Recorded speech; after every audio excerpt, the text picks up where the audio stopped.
one thing that I would really rethink and redesign, or the cycle and the ecosystem of packaging, how we discard packaging, the sewage system, which carries it all. So I think it's that whole larger, our behavior system of throwing packets down. But the very fact is, why do we have plastic? So I'm thinking it's like a hydra problem, because there are so many heads to it.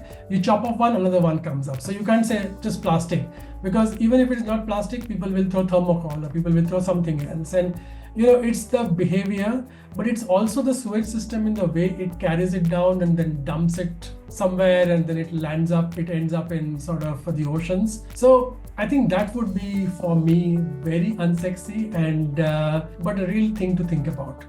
I think it's not just one product that one would redesign. I think the way, for me, the biggest thing is everything else can be done. But the way we think, what is my process of thinking? I think I'm going to redesign that for the sake of these youngsters who have fantastic ability. You and I cannot even dream of what kind of ability you have. So I feel I am going to redesign the way they think.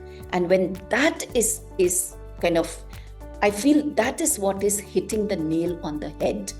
Everything is going to change if I retune and redesign my thinking. I would try to redesign anything and everything, because everything is a scope of looking at it differently, almost everything. So that is my that is my honest answer. Everything has a scope for, you can look at it slightly differently, or, even if it's great design, you would want to. And for me, you see, I am a person who sees design everywhere. And even in the smallest things, sometimes if I'm caught in a traffic jam and I'm looking at a cow that is caught in the middle of 5 cars, I just end up looking at the cow as a incredible nature's design, the way the bones are, the way the structure is, and I question also that, is this necessary? I mean, is this part necessary? Is this where nature has gone wrong a little bit? So yes, it's like I began my talk by saying it's everywhere around us. So I think I would redesign our footpaths. I don't think they're meant for walking.